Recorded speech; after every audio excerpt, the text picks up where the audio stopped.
everybody. Welcome to this episode of Be the Wolf.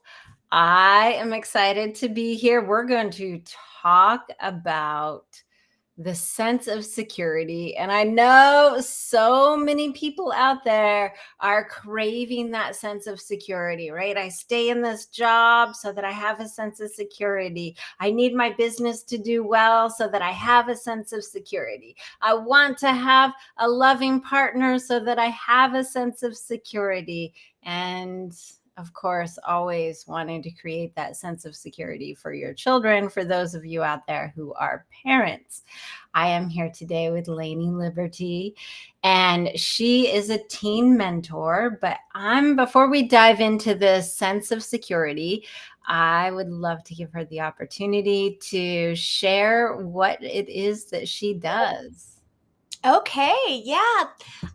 Thank you, first of all, so much for the invitation. I am so excited to be talking on this topic because it's such an important part of growing up and also understanding our internal worlds. So let me just answer your question real fast, and then I can't wait to jump in and talk about security, right? So So excited. I'm a teen mentor. I'm a mom, and that to me is like the most important job or role I've ever taken on in my entire life. I also am an advocate for learning outside of the school system. And believe it or not, I'm an anarchist, which means I question everything and I choose with my power of consent to which systems I choose to interact with. And I'm an author and a speaker. So, yeah. And a little bit later, we'll talk about this, which is my best selling book. So, Yes. I'll give you guys a little clue. It's about being seen and heard. And I know this is something so many people struggle with, is that feeling seen and heard. And of course, that really ties in with this sense of security. totally. It's all interconnected, isn't it? Right. And so when I think about me growing up as a child, I never really had a sense of security. I felt like everything was chaos all the time, any of the time. And I so desperately wanted to be seen and heard, understood. I wanted to know that it was okay to exist. And I didn't really get that feedback. And because of that, after I left home at age 15, and then I ended up coming back, but I got my sense of security through starting a job, because that somehow let me know if I had money coming in, I would somehow be okay. I would be secure. Now, that led to, of course, workaholism and all kinds of things like that. But tell me, what is your thoughts about where security really comes from? Well, I truly believe that security is a function of the brain. And I believe that attachment styles, and the manner in which we're attached to our caretakers between ages 0 and 7 really indicate and inform how secure we feel in relationships, in the world around us, and also, stepping outside of our comfort zone. For somebody who was raised in an environment without a secure attachment, Yeah, me right, too. right, The dogs too. They're and lying the now. dogs, it really gave me insight to what it's like to be walking through the planet not feeling safe. And that became my responsibility and accountability to repair that, to do the inner child work, to reparent, to reprogram my wiring in order to have that understanding that I am safe, my needs are met, and I needed to learn how my sense of not being safe and secure affected my life in order to address what was missing. So that indicated there were needs that weren't being met. There were patterns that were being played over and over. And like we have like a very similar response. Trauma responses for me were hyper independence and Mhm. the workaholic tendencies. My belief, my programming around quote unquote productivity became that artificial security that I held on to in order to get me to the place that I wanted to be, which was very similar to yours. For you, it was money, and for me, it was about money equals independence. And so all of those things go hand in hand. Yes, we know that money is important. We need to make a living on this planet. Um, but that's not the purpose of life. It just be one of the roles that we play, or that we take on in order to be human and to have this human experience. But it's not the reason why we're here. We're here to relate. We're here to connect. And when those things weren't a part of your childhood and you didn't build the neural pathways to understand that it's safety and security, then those are the things that we need to address and take accountability for as an adult and reprogram. I think one of the things that's really important here is this idea of responsibility. Yeah. We did not have perfect childhoods. And I can tell you, everybody out there, even the people with the stereotypical perfect childhoods, did not have perfect childhoods. And you are a result of the way you responded to your environment pretty Yeah. much under the age of 10. When you said 7, you are a little sponge. Under the age of 7, you are a sponge. You are soaking everything up. And you don't yet fully understand that the world is not about you. So when something doesn't go right or you feel insecure or unsafe, you think that it's because of something you did. It is the natural response of a child to think that they did something wrong. And that's why these not so great things are happening to them. And so, because of that, people tend to carry those beliefs with them. And so, and those patterns of, well, things aren't going right. It must be because I did something wrong. And that feeling that you didn't do something wrong creates a fear the feeling that you did something wrong creates a fear inside of you and makes you feel unstable, like you're not safe. Yeah, yeah, very much so. I always said, and I work with teens, as you know, and one of the things that I explain to teens is, nature is, you know, sometimes playing cruel jokes on us because we don't have the developmental ability to process something outside of the me centric belief system or the me centric thinking that we take on from 0 to 7. It's the world through my lens. It's the world through, I mean, as an adult, yes, it's the world through our lenses, and that's perspectives and worldviews. But we become more acutely, consciously aware of those things. But as a child, the reality is, dad comes home, you're 3 years old, and you're sitting on the rug in the living room waiting for him, and you raise your arms, daddy, daddy, come get me. And he had a bad day and had a flat tire, and maybe he has diarrhea. Who knows? Who knows? Fact is, he didn't come to you, and that is perceived as a small trauma. That is a disappointment. That is my needs aren't met. And we don't have the cognitive ability to be able to process in that moment, oh, something else is going on. This isn't about me. That's Right. what an adult would say, but a child would say, I'm not lovable. Something's wrong with me. And the moment we have that first thought of that, it's already created a pattern, a firing pattern of Yeah. the neurons in the brain, which means it's easier to go back to that pattern or that potential thought when something else happens, even though it may be completely completely out of context and completely incorrect. And the thing about the brain, which is so interesting, we lay the pathways of our foundational beliefs between those ages of 0 and 7 and under 10, as you said. But the brain doesn't know the difference Yep. between truth or a falsehood or a lie. The brain only knows that this pattern of thinking, the habitual thought over and over, is perceived as a truth. And that gets buried in our subconscious, and that becomes part of our programming.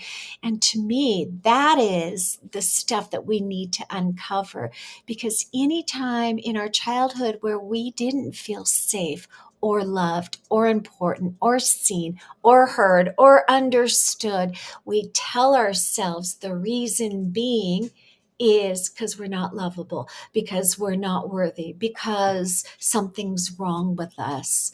And that, sort of this belief, this thought, belief equals this belief. It's sometimes really hard to unravel. That's the thing that travels through with us through our adult life until we start doing lots of internal work, self inquiry, shadow work, all sorts of stuff to start creating the communication between the conscious mind and the unconscious mind. Yeah. And it's such a big piece of why I do as I help business owners, I help people to break through whatever plateau they're at. Yeah. It's why do a lot of work with the subconscious mind, because our brain is just firing these same patterns. It's why, like, if you had a job before maybe you went into business, you kept having the same kind of boss over and over. And then some people are like, well, screw this. I'm just going to own my own business so I don't have to deal with this anymore. But you end up creating, like, then you have clients that are like that because your brain is searching for the familiar because it knows that you're alive right now. And so therefore, whatever you did in the past must be good enough to keep you alive. But is it good enough to have you live a life that you love, live a life that you deserve? And so redoing those pathways and changing those pathways, that becomes our responsibility. It doesn't matter what happened to you as a child. And obviously what happened to you was important and deserves to be seen, heard, and dealt with.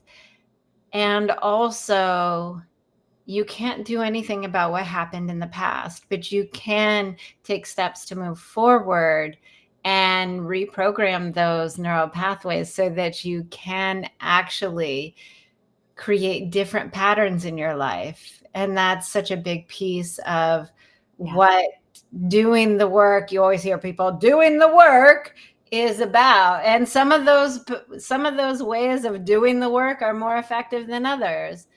Yeah. But it boils down to, you get to decide. And this is a big piece of security too, feeling like you have choice. You get to decide that you want something better. And from there, you've got to take the steps to get it. It's not just going to magically happen. People who win the lottery are often broke within 3 years because Yeah. they were waiting for this magical thing to happen and save them. But even with millions of dollars, it doesn't save them. They end up right back where they started. And so you, as human beings, have to take responsibility for your own experience. If you're content where you are, great. But if you want something better, if you want to feel that sense of security, no matter what your situation is, you've got to take the steps. Yeah. I couldn't have said it any better. Yeah. I mean, we are totally in alignment there. I think part of the challenges in conventional culture, the Western culture specifically, is we don't value understanding about our internal worlds. So, understanding what's happening internally, having tools to be able to, do the work or self-inquiry or whatever modality works for each individual, most people are not even aware that these things exist. Totally. And also having safe spaces that are free of judgment to allow people to be seen and heard and understood. Part of the human technique that keeps us disconnected is this sort of shroud of shame. Many of us feel shame around parts of ourselves that we disown, like the bad parts. I don't want anybody to see that I'm controlling sometimes, or that I'm this, or that I'm that. And so I do my very, very best to cover that up because I'm ashamed of it. And shame casts those things even deeper into our own shadows, into our subconscious, and makes it very difficult for us to access. But if we don't love all of ourselves, all of us, the good, the bad, we're disowning parts of ourself, which keeps us separate, which helps shame amplify and grow, right? So being seen, heard, and understood involves an act of trust, and tools and judgment free zones and safe spaces and all of that are a part of it. But we need to first learn how to create that within. If we cannot find the safety within to look at the parts of ourselves that we don't like, we'll never integrate them. We'll never learn the lessons from these parts of ourselves, because let's face it, we live in a relative world. With every good, there's bad. With every light, there's dark. Like, we have to have the ability to love all of that. And that's partially what I teach. And I teach these skills to teens. And first of all, I make exploration of the internal worlds normalized. Because can you imagine being an adult and, going inward and checking in and understanding when you're getting triggered and all of this stuff? That would help you step into your own personal accountability. And instead, many of us adults had to cultivate that later in life. And just think about how different our life choices and interactions and relationships could have been had we had the trust to say, I'm okay. I'm okay. You Yeah. know? One of the things I want to backtrack a little bit when we talk about shame, because, people talk about shame all the time, and, oh, it's this terrible thing. You've got Brene Brown and the vulnerability and shame. Like, it's the source of all of the things. And it is. But what I've found over and over and over is people don't connect to that word at all. Yeah. They, like, if they've had something really crazy happen, they can say, oh, I'm ashamed of that. But where I think it lies kind of for most people is this place of, well, I'm just not going to let anybody see this. I'm going to be really good so that nobody sees this. And a lot of the voice and the noise and the self-doubt and all of that stuff that's deep down, for many people, those voices aren't loud yet, unless something really big happens. And what they don't realize is down below, it's like the reason you make sure to spend 2 hours before you get ready for that date instead of 20 minutes, a half hour, is because there's a part of you that's afraid to be seen, Yeah. afraid to be seen. And so when we put your best foot forward, means you can't be messy, you can't screw it up, things like that. So those are the pieces, the little sort of hidden pockets of shame. They're not this big overwhelming thing, because you've learned how to navigate around it so you don't have to deal with it, right?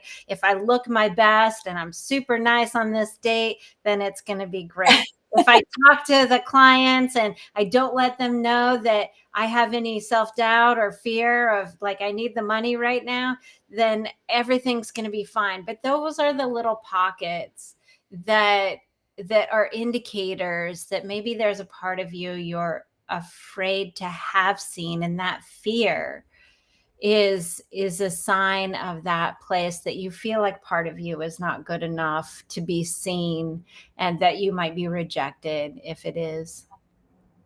Yeah, and I find that fear is usually connected to control. So either trying to create control around a situation or lack of control. So when fear is amplified, how do we deal with it? I mean, I talk about the different stages of, comfort zone, stretch zone, and then panic zone. And when we're in the panic zone, yeah, we go into fight, flight, or freeze, and that's a biological response. But I'm not actually talking about that. I'm talking about the emotional response to feeling out of control. And that is an outside of your comfort zone um, uh, experience for sure. And many of us are not comfortable being uncomfortable. Like the discomfort, like shuts us down because of the perceived lack of control. And that puts us into a state of fear. Now, control over your own life is not really a bad thing. And I'm not actually saying this is good or bad in any particular like scenario. It's however you perceive it. But having the sense of security within self to be able to experience the outside of your comfort zone experience and step into discomfort really comes from your earlier years. Like, how did you experience um, showing up in your family? Were you punished? Were you shamed? Were you told, don't feel that, don't cry, don't do, like, those are all messages that tell us our internal worlds are not safe. And okay, so parents sometimes make choices to choose from the convenience of the parents. They're not trying to hurt their children most of the time. I mean, there are rare circumstances, but if a parent says, look, stop crying, everybody's looking at you, we're in the store, stop it, you need to calm down. Yes, that's not honoring the child's emotional state, but in that moment, the shame that the parent is feeling Right. becomes the dominant decision making in this circumstance. And many times, even gentle parents or conscious parents or peaceful parents will kindly shut up their kids for the convenience of the parent. And that is still a manipulation. We need to learn as a human race to be comfortable with the discomfort, especially of big emotions. Right. Emotions are here to teach us, they're here to show us what's in alignment, what's not in alignment. They're teachers, they're our friends. And when our emotions play and they don't get resolved they can't be integrated as a part of our experience, they get locked away in this little secret chamber that we call our shadows, and we lock them away and we don't look at them. And that's not healthy. Well, I want to really get into your story in just a minute, because you did something that is really outside the box that created something really beautiful. And so, but before that, I think one of the things that's so powerful about working with teens, like, sure, we're past this, up to 7 point, up to 10 years old point. And so a lot of that programming is locked in, but the brain is always changeable, Yeah. always.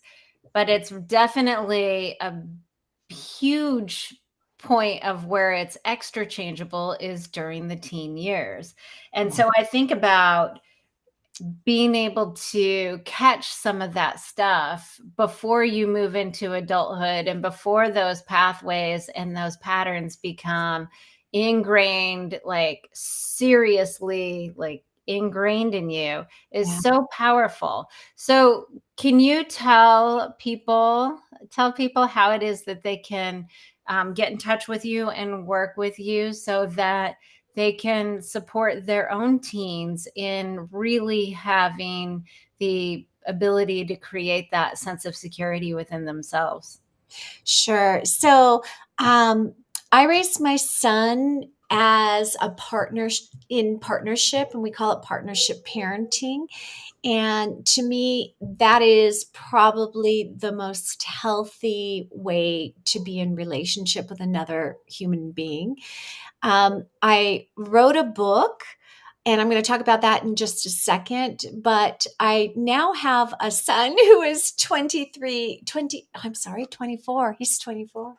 He's been 24 for 6 months, and I keep saying 23, but he's 24. He was raised in partnership. We lived completely nomadically from the age of 9 till 2020 when the world shut down. So that was about, well, that was 15 years that we left the States to live nomadically. Now we both live in Mexico. So we've been here for 3 years. So we're not really traveling and we're not living together anymore. But we did host, go ahead. What is, when you say living nomadically, because I think people have all kinds of different ideas about what that might be. Are they like hippies in the back of a van? Are they what? So can you explain a little bit what you mean by living nomadically? Sure. We had minimal possessions, what we can carry in our suitcase, and we traveled to a country and dug in deep and explored the culture. We lived, for example, almost a year in Guatemala. We lived 3 years in Cusco, Peru. We lived in Ecuador for almost a year. We spent time in Thailand, oh my gosh, altogether, probably about a year. We've been all over the world, different places, and not having a permanent home, not having a permanent base. I mean, the most amount of time that we've been in one place has been 3 years, but we would always use that as our base to leave and travel again. But travel was a big part of our life, and travel is an outside of your comfort zone experience. We lived as visiting locals, so we weren't staying in luxury resorts or anything like that. And we lived on a very minimal budget. But what we gained was an incredible, rich experience. And I know, I think I told you this before. There were a lot of critics about raising a child on the road because people would use the word and ask the question, doesn't your child need security? And I know that's the topic of your Yeah. call, right? But security comes from relationship. It comes from connection and living in partnership or using the partnership paradigm as my parenting style. It was honest, it was brutal, it was accountable, it was messy, and it was and still is so incredibly satisfying and connecting, right? What, my son is one of my best friends. I'm one of his best friends, and we're really, really close. And that's beautiful. You know, it's not just about the first 18 years of life. Like I said, he's 24 and we're really good friends. We hang out and go do things all the time, and we're a big part of each other's lives. Um, One thing that I really see when I'm picturing somebody saying to you, like, well, don't you have to give your child a sense of security? yeah, And it's so interesting because parents really do this thing where they try to never let their child see that they're upset, that they're hurt. So they're putting on this good face and they keeping all the stress in. And I'm not saying you want to sit down and talk to your kid about the fact that you have crazy money worries and like all of that. I'm not saying go to but I that level. did. I did. Are you kidding? You know, I didn't dump it on him. Right. That's what I'm saying. Yeah. Yeah, but I did. I shared. I was accountable Right. to share that because if it was upsetting me, that's the me that I'm bringing to the connection.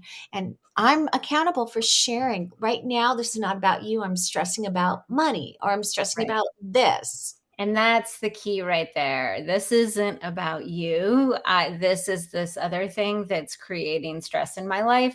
And the piece though that I really wanted to bring up is children are very empathic. Yeah, They so those moments where you pretend where everything is fine, but the child feels and knows something is wrong, that's another one of those moments where they turn inside and say, well, it must be something I did.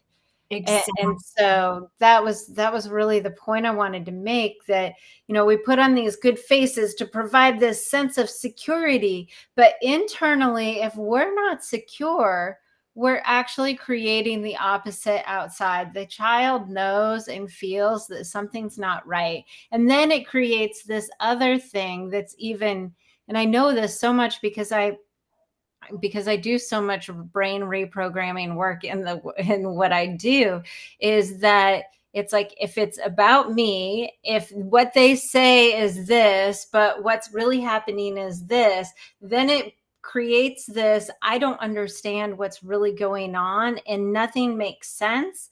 Everything feels illogical, and it creates instability internally in the child, because you can't understand, they feel and are acting this way, but they're saying this thing, and those things really create shaky ground. Yeah, and it indicates that there are needs that are not being met, right? And the clearer you are about what's happening internally, like that in partnership is a side by side process. You are accountable for the state that you bring to the connection and the relationship, and they are accountable. And it's okay if they're mad at you or you're mad at them. You need to let them know, like, this really upset me. I feel really hurt. I need to take some time to process that. Simple, right? Yeah. Um, but it's not about blame. And partnership parenting is a little bit on the radical side. It's a non-authoritarian parenting. I told you in the beginning, I'm an anarchist. That Right. means I am not the authority over you. Nobody is the authority over me. Our connections and relationships are based on consent, which means if I'm not the authority of my child, I am the partner of my child. The thing that keeps us bonded is the connection. And going back to all the times that people asked Miro, my son's name is Miro, all the times people asked, like, don't you feel like, this is child abuse? Like, don't you need security? Don't you need a home where you know where your stuff is? He would always answer, and I never prompted him, I am secure. I have security. It's my mother. We are connected. That's my security. So we could lift that up and plop it in any country, and he still remains safe and secure because we have connection. And connection is not authority over somebody, it is an authentic human relating. And the spaces to do that come from trust. Yeah. You said something that is so like ding, ding, ding for the people at large, I believe, because when you said, well, that they would ask him, don't you need that security, a place to put your stuff? And that stuff, because we hang on to Right. things because they give us a false sense of security. So It's if like you real. have, right, if you have like a net, like I just found a necklace that I was like, oh, I got rid of a bunch of stuff recently, and I was like, oh, this little pendant that I didn't see. I'm like, huh, do I want to keep that? I'm like, there's a little sentimental value to that. And that is an attachment because a need was not met. It's a similar pendant to something that was really meaningful to me as a child, that when my parents moved and I didn't get to choose any of the things that went with me, so there's that lack of need there. There's that attachment to that thing because that main needs were not met in that moment, that I had no choice or no say over what I could bring or I could, have any control of. So one of the things I love about this partner parentship is the choice, being able to give your child choice Yeah. and feel like their needs, wants, thoughts, and all of those things matter. Tell me, how old was he when you started giving him the choice and how the two of your lives were going to go? Yeah. And it also gives the child agency. Yeah. So Miro was 9 when we left the States. Before that, we lived a more conventional life. I mean, he went to school. He came back with me to the office because I obviously was still working. I ran an ad agency and it was my company. And so, like, not only did I have the stress of doing the work, I had to bring in the work and do all of the administrative stuff. So I was always overworked. And, he didn't have any power in his life before we left on this unconventional sort of lifestyle, or took on this unconventional lifestyle. And we did this in partnership. We were intentional. We said, let's be partners. This is our journey. This is our side by side adventure. And he really stepped into that, because immediately at 9, I said, okay, we're going out of the country. You need to know how much money we have, what our budget is, how to get the money if something should happen to me, what our codes are. So from a money perspective, he knew all that. From a interpersonal, we were both accountable. Were we feeling fear? And how did we unpack that? We had tools that we used to unpack that. How did we make decisions if we were going to live as anarchists, right? We were going to live without rules. We lived in alignment with core values instead, and each of us defined our own core values. So we had these powerful tools to act as our scaffolding to keep us safe. And he was empowered and entrusted. And every step of the way, it was about consent. I'm not forcing him to do anything. Do you want to stay? Do you want to go? Let's pull it apart and look at that. We had negotiations, we had conversations, we had discussions, we compromised, we did all of these collaborative things, which became an active part of our family culture. And in fact, my freebie, my giveaway, which was on the screen earlier, It's on there now. is it's a free workshop that my son and I co-gave earlier this year. So he talks about and reflects about what it's like to be a child and living in partnership. We also share some of the tools that I just talked about. So if you're interested and you're a parent of a child of any age, it's not too early or too late to start. Watch this free. It's a 3-hour workshop that we did with a bunch of people. There were signups from all around the world and lots of people really interacting, but you can watch it for free. And I'm giving this to your audience as a gift because it's so important. And to watch a 24-year-old reflect and speak so eloquently about his own experience and his internal worlds, you'll see, as an example, how incredibly powerful this modality of parenting is. It's spectacular.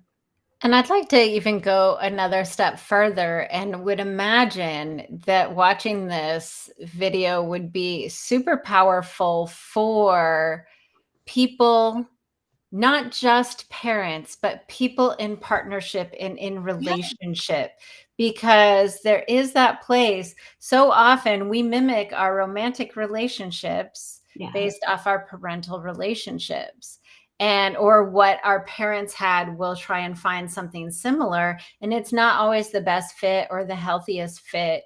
And so to do something outside the box, that is to be in partnership with somebody, powerful partnership, full of consent, is something that I think even people outside of the parenting realm could get a Yeah. hold of. So, for those of you who are listening, open up your browsers right now, open up your phones, type in partnershipparent.com Yeah. slash, I'm giving you Free. guys time, slash free dash workshop. That's So partnershipparent.com slash free dash workshop. And of course, that will be available for you in the show notes as well. Sure. Now, as you go, as you guys moved forward in partnership, creating this life, you guys even stepped outside the box and created a business together as well, correct? Yeah, we did. We still have a business. We formed a company called Project World School, and it encompassed everything that was joyful and important to us in our lives. It was travel, community, teens, and reflection. So all of those things. Project World School is a company where, oh shit. I'm sorry. I'm sorry. Did I You're say? good. You're good. You're I'm good. sorry. Suddenly my screen went black and it was like the screensaver. I'm so sorry. I didn't mean to It's say all good. We swear on this show. We say shit. We say fuck. We say, oh, God damn it. I Let it. mean, so we swear like truck drivers. I mean, there's no like it's just part of it. So I apologize. But anyway, so Project World School is really about taking teens to different parts of the world to have this outside of your comfort zone experience, to be in community, to be collaborative, and to function on a consensus level, and to step into the identity that you wish to experience. They're generally like 3 week or month-long trips, and they're in totally different places in the world, and they're learning experiences without curriculum. It's all social learning and experiential learning, and they're powerful trips. They're so much fun. So, why teens? Why is working with teens such your passion? Yeah, that's such a great question because as I said earlier, I grew up with a lot of trauma. I grew up in a household where I was constantly yelled at. I felt like I was completely invisible. I was never seen, heard, or understood. And my adolescent years were filled with a lot of self-sabotaging behaviors and things that I did that I'm not so proud of. I mean, it was the teen years. I was very rebellious. I did drugs, I had sex, I did all sorts of things that, well, you don't want your teens to do, but I did them. I ran away, I did all kinds of stuff. Um, and that just happens to be part of my story. And the reason why I did all of those things is because I was very disconnected from family, from relationship, and from self. I didn't feel worthy. I didn't feel a lot of things. And as I moved into my adult years, I noticed that there were many patterns repeating, but they all sort of focused back on the adolescent years. And the adolescent years, had I just had one adult or one person see me, one person acknowledge who that I was worthy and had value, my life could have been very, very different during those years. I'm glad I went through all of those experiences because it drove me to really be passionate about never allowing a teen anywhere in the world to grow up not being seen, heard, or understood, and not having somebody show up for them. I started in 2020. I started these free online gatherings because we were world schooling and well known in the world schooling world. And I hosted these 2 hour meetups for twice a week, once for a younger group of teens and tweens, and once for the older group of teens. And we meet up, the first hour on both those groups, we talk philosophy and just sort of chit chat. And then the second hour, we'd play and have fun and laugh together. And what I recognized and what many of the teens told me, by the way, I'm still doing them. I never stopped. It's been 3 years now, and I will continue to do them as long as teens want to show up. But what I've been told over and over and over and over by the teens is, I feel important. Somebody's showing up for me. Somebody sees me. I'm important enough for you to show up. And that is my act of, like, I'm not doing that for money. It's, like I said, totally free. I do this because I care. And I've created beautiful relationships, connections with all of the teens, hundreds of them. If you look at my book, the very last bit, there's a, acknowledgments. I have this massive, look, And massive list of names of oh all yeah. the teens that Wow. I thank by name that have been in my life. There's hundreds of them, and Yeah. I'm so grateful for each one. And it's so powerful to really have somebody see your value and reflect it back at you. I remember a very pivotal moment in my life, in my transformation journey. I was at this workshop and we did this thing, and not needing to go into the details, but we had to say why we deserve to live. And I was struggling with that. And then something clicked in, and I was like, yes, I deserve this. Right. I deserve it. And so we had to get up in front of everybody and say it. And then people gave you a token if they thought you deserved to live, which is kind of so messed up. Like the reality of it is so messed up. And everybody had 4 tokens, and they could give them to whomever they thought they deserved to live. And everybody, like, I kept one for me because I had decided. Many people gave theirs away, which is also interesting. But I kept one for me and gave my other 3 away. And out of all the people there, I only received one.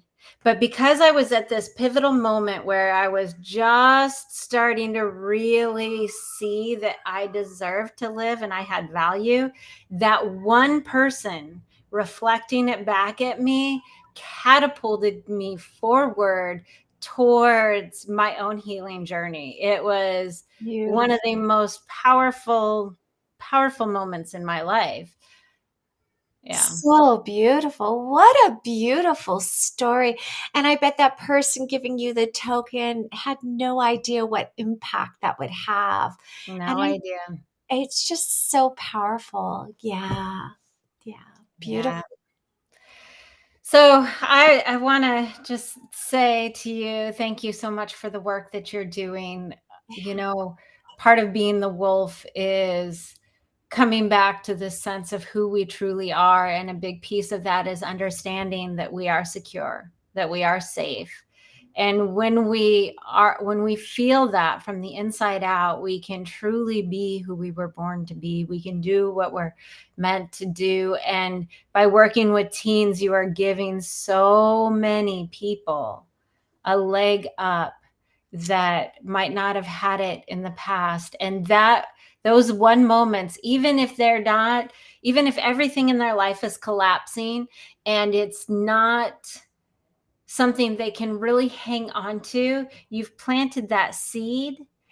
And when they're ready, it will come up because it's there in your subconscious mind. So Yeah. sometimes people think, well, am I doing it? Feels like nothing is making an impact, nothing is making a difference. And so you all need to know that even if somebody's not ready to receive it right now, you've planted a seed, and when they're ready to water it, it will grow.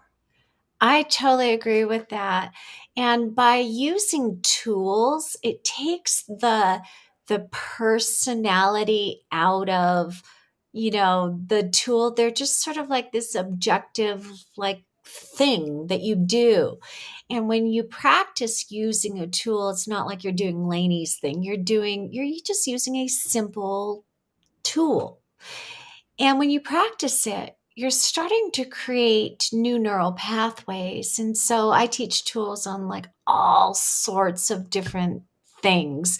One of them is reframing, the practice of reframing and actively changing your perception from a conscious perspective. We can do that. We can control the conscious perception, which then in turn writes new neural pathways in the subconscious. And that's there, that patterning is there. And all we need to do is practice it once, twice, 3 times. The repetition makes it more powerful in Right. our lives. And then it's a part of ourselves. It's a part of our patterning. So a year, 2 years, 20 years down the road, something happens. You can stop, pause. That's another tool that I teach and I challenge people to start practicing is pausing and then recognizing that, oh yeah, I could reframe that, or I could do this, or I could question that, or I could use whatever the thing is, you've got that already inside of you. So, yes, I'm setting teens up for a beautiful adult journey, and they're prepared with this full satchel of tools that will help them.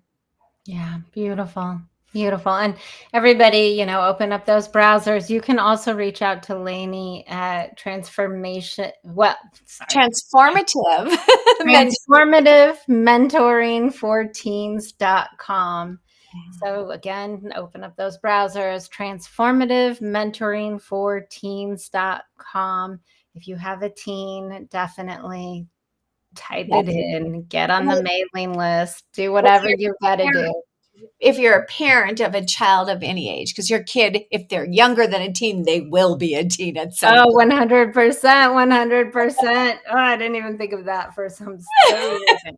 All right. Well, thank you, Lainey, for sharing your wisdom and being here with us today. I really appreciate you and all that you're doing.